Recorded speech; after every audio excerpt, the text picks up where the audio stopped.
Hello everyone, good afternoon, welcome back to Parcham. I am Pooja. आज हम discuss करने वाले हैं बहुत ही इंटरेस्टिंग टॉपिक जिसका नाम है क्रिप्टो करेंसी और ब्लॉकचेन के बारे में आज हम डिस्कस करेंगे। अच्छा, क्लास को शुरू करने से पहले ईमानदारी से बताइएगा कितने लोगों ने टिकटॉक यूज़ किया है। यूज़ किया होगा ना, बहुत फेमस था टिकटॉक। गाना गाते थे लोग, वीडियो बनाते थे। होता था, एक चाइनीज़ एप्लीकेशन था, फिर उसको बैन भी कर दिया गया था, है ना। तो बस वही टिकटॉक है। एक टिकटॉक की तरह ही एक नया एप्लीकेशन बनाया गया है इंडिया में जिसका नाम है चिंगारी।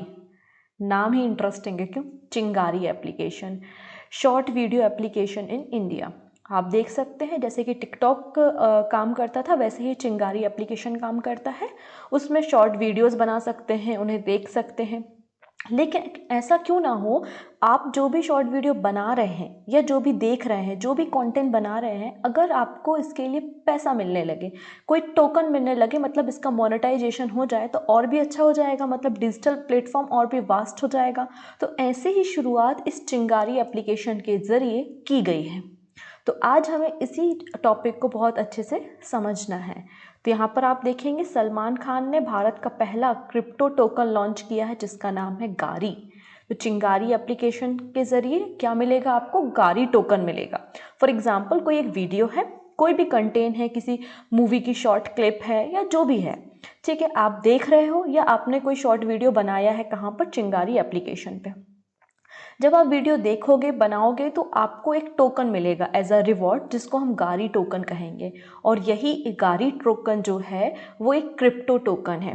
जैसे कि क्रिप्टो करेंसी होती है, मतलब एक डिजिटल करेंसी जिसको आप बोलते हो, डिजिटल गोल्ड के नाम से जिसको आप जानते हो, जो कि एक फिजिकल करेंसी नहीं होती जिसको आप टच कर सको। एक वर्चुअल करेंसी होती है, डिजिटल फॉर्म में होती है ना। उसको आपने बिटकॉइन भी कहा है, क्रिप्टो करेंसी कहा है, कई सारी क्रिप्टो करेंसी होती है। उसी प्रकार गारी भी एक क्रिप्टो टोकन बन जाएगा। इसके ज़रिए जो भी इस, आप जैसे कि कोई मूवी देखते हो या फिर कोई शॉर्ट वीडियो देखते हो तो कई बार ऐड आते हैं, कुछ प्रोडक्ट आते हैं, तो आप इस गारी टोकन के ज़रिए उन प्रोडक्ट्स को परचेज भी कर सकोगे, है ना। मतलब गारी टोकन की कुछ एक वैल्यू रहेगी। जैसे कि आपके पास 100 रुपये हैं और मार्केट जाके आप सामान खरीदते हो, वैसे गारी टोकन की भी कुछ ना कुछ वैल्यूज तो रहेगी।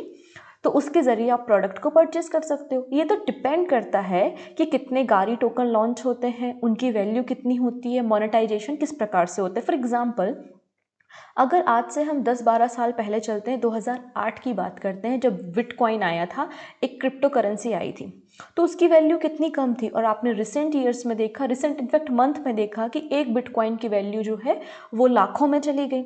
हुआ था ना। रीज़न क्या था कि बिटकॉइन जो है वो लिमिटेड है, कि इसमें है कि 21 जो मिलियन है उतने ही बिटकॉइन अकेले जो हैं वो जनरेट हो सकते हैं, जनरेट किए जा सकते हैं, मतलब बहुत ही कम बिटकॉइन है, ठीक है। अब बहुत ज़्यादा डिमांड है इनकी, और जब कोई चीज़ कम होती है और उसकी डिमांड बहुत ज़्यादा होती है तो ऑब्वियसली इन्फ्लेशन आता है, ऑब्वियसली महंगाई आती है। तो वैसे ही बिटकॉइन की प्राइस जो है वो रिसेंटली आपने देखे वो बहुत महंगे हो गए, वो बहुत मतलब आप बिटकॉइन के ज़रिए जो है भारत में तो नहीं पर दूसरी जगह जो है वो आप होटल बुक कर सकते हो, ट्रैवल कर सकते हो, एक देश से दूसरे देश में ट्रांसफ़र कर सकते हो, प्रोडक्ट को बाय कर सकते हो, ट्रेडिंग कर सकते हो, ठीक है ना। तो वैसे ही यहाँ पे गारी टोकन है, तो इसकी भी कुछ वैल्यू होगी, उसके ज़रिए पर्टिकुलर प्रोडक्ट को आप परचेस कर सकते हो। ये सब गारी टोकन आपको कैसे मिलेंगे? जैसे बिटकॉइन कैसे मिलते हैं आपको, है ना, माइनर्स जो होते हैं वो माइनिंग करते हैं, फिर बिटकॉइन जनरेट होते हैं। वैसे ही जब आप चिंगारी एप्लीकेशन को यूज़ करेंगे, वीडियो को देखेंगे या वीडियो बनाएंगे, तो आपको जो है वो गारी टोकन मिलेंगे। तो सलमान खान इसके ब्रांड एम्बेसडर हैं। आप इस न्यूज़ को देख सकते हैं कि Salman Khan launches India first social crypto token चिंगारी गारी, ठीक है। तो ये पहला हो जाएगा। तो सलमान खान ने भारत का पहला क्रिप्टो टोकन लॉन्च किया है जिसका नाम है गारी। ये जो प्लेटफॉर्म है, जब आप चिंगारी एप्लीकेशन को यूज़ करोगे, क्रिएट करोगे या व्यू करोगे कंटेंट को, तो आपको एक गारी टोकन दिया जाएगा। बेसिकली गारी टोकन का एम जो है आपके कंटेंट को मोनेटाइज करना है और जो भी भारत में डिजिटल प्लेटफॉर्म है उसको और भी ज़्यादा इन्हांस करना इसका एजेंडा है। बेसिकली ये जो चिंगारी एप्लीकेशन है ये नवंबर 2008 में बनाया गया था।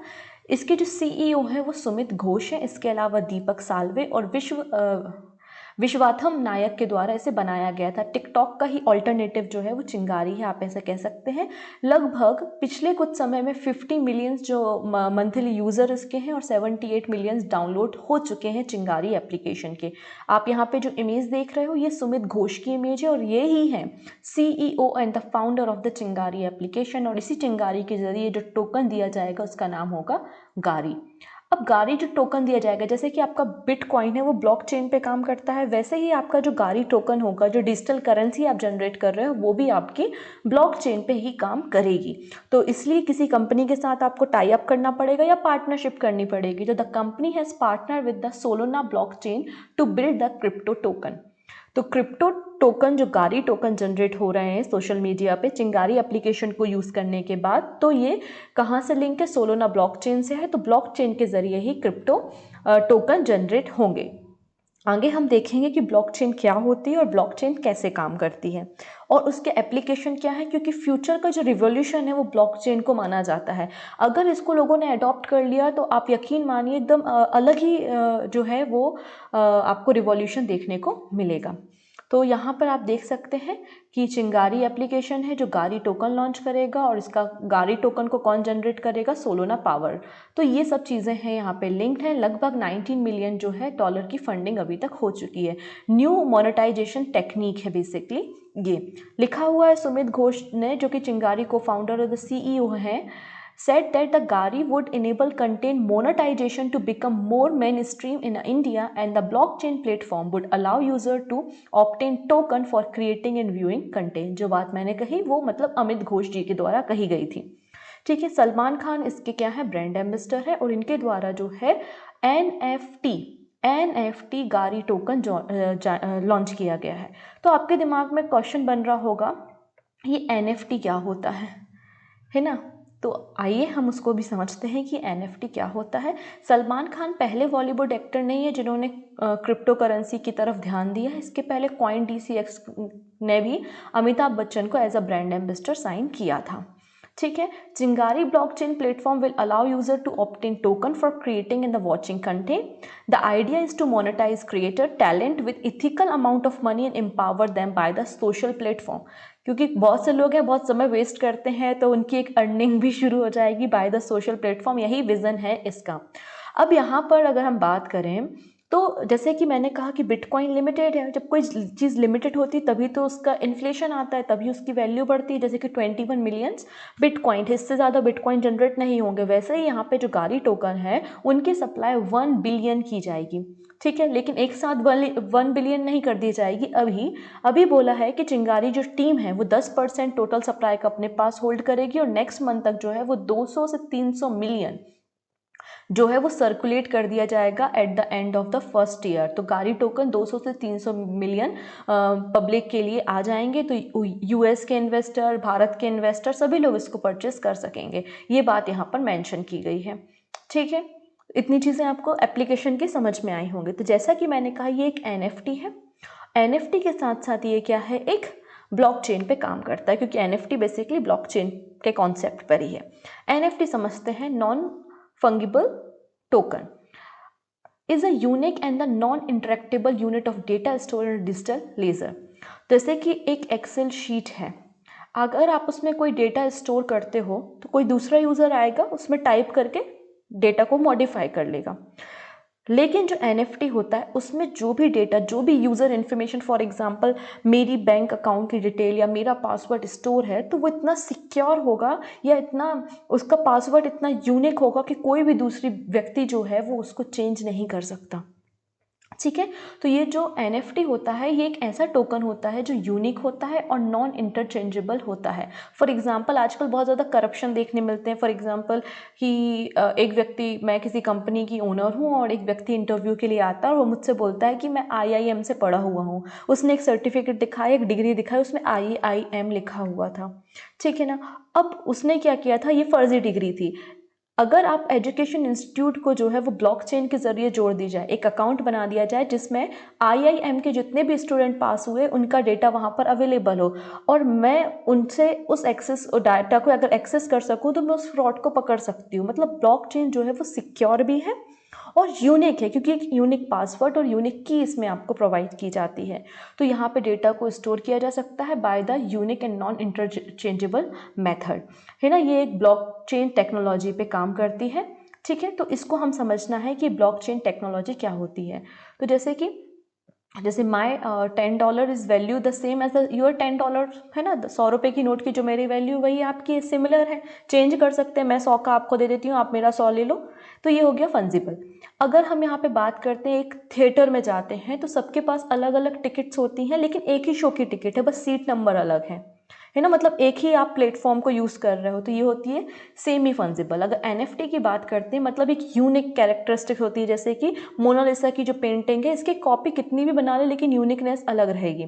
जैसे कि एक ह्यूमन है, ह्यूमन हम कौन है, हम भी एक यूनिक है, हर एक का रेटिना अलग होता है, फिंगरप्रिंट्स अलग होते हैं, तो हम भी यूनिक है, हमारी भी कॉपी तैयार नहीं हो सकते, जिनकी कॉपी ना बन सके, जो यूनिक हो वही आपका एनएफटी है।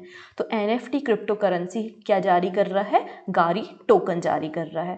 तो गारी टोकन भी क्या है, एनएफटी है, मतलब ये यूनिक होगा, इसको चेंज नहीं किया जा सकेगा और ये भी एक ब्लॉकचेन टेक्नोलॉजी पे काम करेगा। तो आइए हम बात करते हैं कि ब्लॉकचेन टेक्नोलॉजी होती क्या है जिस पे ये सारी क्रिप्टो करेंसी बेस्ड है, ठीक है। तो इसको हम एक थोड़े छोटे से एग्जाम्पल से समझते हैं। पहले तो इसका एप्लीकेशन है।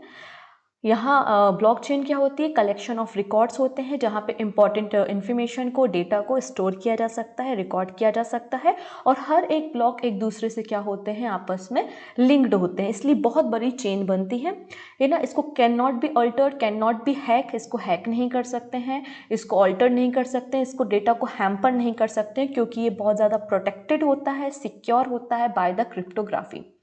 फॉर एग्जाम्पल, जैसे आज के समय हमारे पास जो भी करेंसी है वो एक सेंट्रलाइज्ड है, उसका पूरा कंट्रोल किसके पास होता है, आरबीआई के पास होता है, राइट ना। आप कोई भी करेंसी को उठाइए, उसमें लिखा होता है कि आरबीआई गारंटी देता है कि ये 10 रुपये का नोट है या 10 रुपये वो अदा करता है। तो पूरा ट्रस्ट पे ये पूरा मॉडल वर्क कर रहा है, क्योंकि वो कागज के नोट की वैल्यू 10 रुपये है या 100 रुपये है, ये आरबीआई ने आपको ट्रस्ट दिया है और आप उस पर भरोसा कर रहे हो। तो पूरा एक जो हमारी मनी है, हमारा जो लिक्विडिटी है, वो कौन कंट्रोल कर रहा है, आरबीआई कर रही है। मतलब आरबीआई एक गवर्निंग बॉडी है, एक सेंट्रलाइज यूनिट है। आरबीआई के हाथ में बहुत सारी पावर्स हैं, राइट ना। जैसे कि अभी आपने देखा कि डिमोनेटाइजेशन हुआ, उसने कहा कि 1000 और 500 के नोट बंद हैं। वो कागज का जो टुकड़ा आपने घर में रखा हुआ था, उसकी कोई वैल्यू निकली, जीरो, नल, क्योंकि आरबीआई ने कंट्रोल अपने हाथों में ले लिया था और नई करेंसी जारी कर दी थी। वो करेंसी को कम भी कर सकती है, करेंसी को ज़्यादा भी कर सकती है ना, चेंज कर सकती है वैल्यू एटसेट्रा। मतलब एक सेंट्रलाइज वैल्यू है, सेंट्रलाइज यूनिट है। लेकिन ब्लॉकचेन जो है वो सेंट्रलाइज नहीं होती, वो डिसेंट्रलाइज होती है। कोई भी एक लीडर बैठा नहीं हुआ है कि जो ब्लॉकचेन को कंट्रोल करेगा, या बिटकॉइन या क्रिप्टो करेंसी को कोई कंट्रोल कर रहा है ना। बिल्कुल डिसेंट्रलाइज है, पूरा एक ग्रुप ऑफ नेटवर्क है जिसमें बहुत सारे कंप्यूटर, बहुत सारे लोग यहाँ पे ब्लॉकचेन के जरिए जुड़े होते हैं।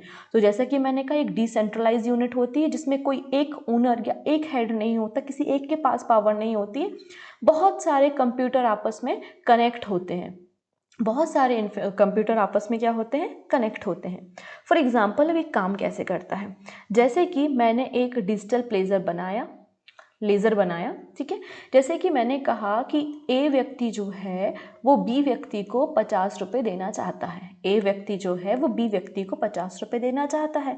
ए want to send money to B, हमने कंप्यूटर में डेटा फीड किया, अब बी को ट्रांसफ़र करना है डेटा। तो इस पूरे नेटवर्क में, इस ब्लॉकचेन में जितने भी सिस्टम यहाँ पर होंगे, वो लोग इस ट्रांजेक्शन को मॉनिटर करेंगे कि ए के अकाउंट में 50 रुपये हैं भी या नहीं जो बी को ट्रांसफ़र करना चाहता है। तो इन्होंने पूरी चीज़ें मॉनिटर करी, पूरा नेटवर्क यहाँ पर बैठा। The transaction is represented online as a block, जो ट्रांजेक्शन होगा ये ब्लॉक बन गया, ब्लॉक जो है उसमें डेटा स्टोर हो गया, और पूरा ये जो ब्लॉक बना है ये ट्रांजेक्शन को करेगा। अब इस ब्लॉक को जितने भी यहाँ पे कंप्यूटर ब्लॉकचेन में ऐड होंगे वो सारे इसे चेक करेंगे, ठीक है ना। चेक करने के बाद ऑथेंटिकेशन होगा, उसके बाद जब ये वैलिड हो जाएगा तभी जो है वो ए से बी को डेटा ट्रांसफ़र होगा, और फिर चेक किया जाएगा कि बी के अकाउंट में कितना पैसा, मतलब 50 रुपये ट्रांसफ़र हो गए हैं या नहीं। इस तरीके से पूरा ये काम करता है, ठीक है।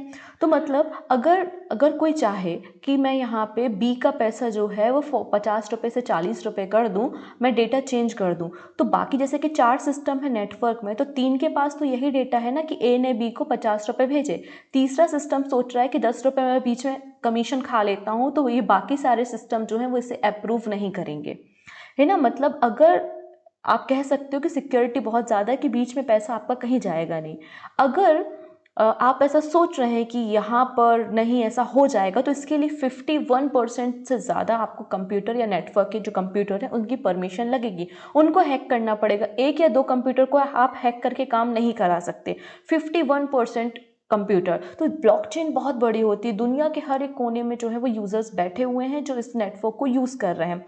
हर एक जो भी, जैसे कि बिटकॉइन है या कोई भी क्रिप्टो करेंसी, तो उसकी ब्लॉकचेन जो भी बिटकॉइन का यूज़र होगा उसके सिस्टम में एक कॉपी अवेलेबल होगी। तो अगर कोई भी व्यक्ति डेटा को हैम्पर करता है तो ये ट्रांजैक्शन डन नहीं होगा। और ये पॉसिबल ही नहीं है कि 51% से ज़्यादा कंप्यूटर को हैक कर सकें और तभी आप ये 10 रुपये यहाँ पे कमीशन का सकें, तो इतना पॉसिबल है नहीं। तो क्या समझ में आया आपको? अगर ए बी को डेटा ट्रांसफ़र करना चाहता है डिजिटली, तो एक ब्लॉक क्रिएट होगा डेटा के फॉर्म में। उस डेटा को जो है उस नेटवर्क के जो भी कंप्यूटर है वो चेक करेंगे। अगर सब ऑथेंटिकेट होता है, वैलिड डेटा होता है, तो बी के अकाउंट में 50 रुपये ट्रांसफ़र कर दिए जाएंगे और ये नया ब्लॉक जो है वो ब्लॉकचेन में स्टोर हो जाएगा। तो मतलब एक डाटा जो है, एक डेटा जो है वो आपका सेव हो गया। एक जो ब्लॉक होता है उस ब्लॉक के पास 3 इन्फॉर्मेशन होती है। एक तो जो डेटा है कि ए बी को 50 रुपये भेजना चाहता है। दूसरा होता है हैश और hash of the previous block. अब ये हैश क्या होता है? तो देखिएगा, हैश एक यूनिक आईडी होती है। कुछ इस तरीके से आप देख सकते हैं, ऑथेंटिकेशन आईडी या हैश एक यूनिक आईडी होती है जो हर एक ब्लॉक की आईडी होती है। मान लेते हैं कि मेरे पास, और ये आपका क्या है, बिटकॉइन का एक यहाँ पे एग्जांपल लिया है, यह है आपका डेटा है। मान लेते हैं यहाँ पे आपके पास 3 ब्लॉक है, तो हैश ऑफ द, पहले तो यहाँ पे डेटा स्टोर रहेगा, हर एक ब्लॉक का अपना एक हैश मतलब यूनिक आईडी रहेगी।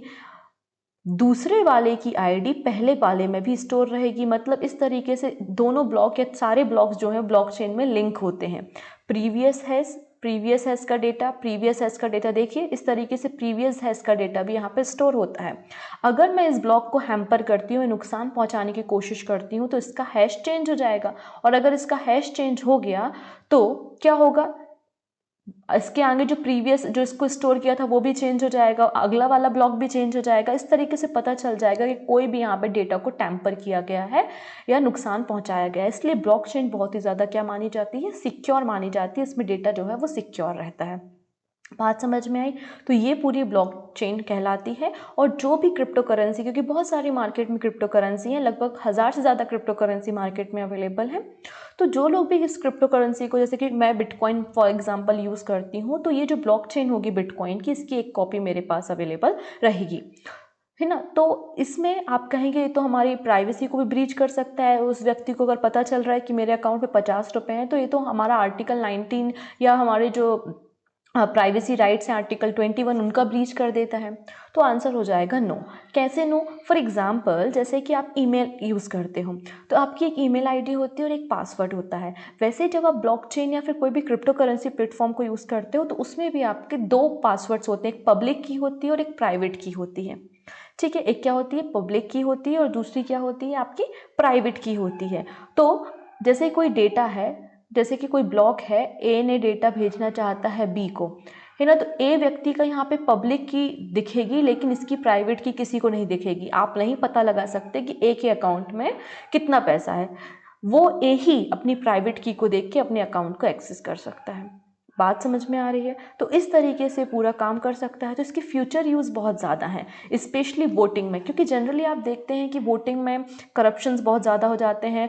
आप कैसे, क्योंकि कई बार आप बोलते हैं ना, मतलब बोला जाता है कि ईवीएम के साथ छेड़छाड़ की है, वोटिंग मशीन के साथ छेड़छाड़ की गई है, बैलेट पेपर सही नहीं है, एटसेट्रा, हमेशा न्यूज़ में आता है आफ्टर इलेक्शन। लेकिन हम इस बात पर ट्रस्ट करके चलते हैं कि एक सेंट्रलाइज बॉडी है which is the election commission, हम जिसको वोट कर रहे हैं वो वोट वहीं पर पड़ रहा है। अगर इस पूरे सिस्टम को भी ब्लॉकचेन के जरिए कर दिया जाए तो उससे फ़ायदा क्या होगा? फ़ायदा इससे ये होगा कि कोई भी आपके वोट को हैम्पर नहीं कर सकेगा। ये बात केवल आपको पता होगी आपने किस पार्टी को जो है वो वोट किया है। तो आगे हो सकता है इसका यूज़ किया जाए। बिटकॉइन में हम इसका यूज़ करते हैं डिजिटल आईडी, इंटरनेट में, YouTube, banking, education, health care, law enforcement आदि एप्लीकेशन में हम ब्लॉकचेन का यूज़ कर सकते हैं। तो इन शॉर्ट क्या है, जो आपकी क्रिप्टो करेंसी या जो गारी टोकन है वो एक NFT है जो कि ब्लॉकचेन पे काम करता है, मतलब एक सिक्योर टोकन है।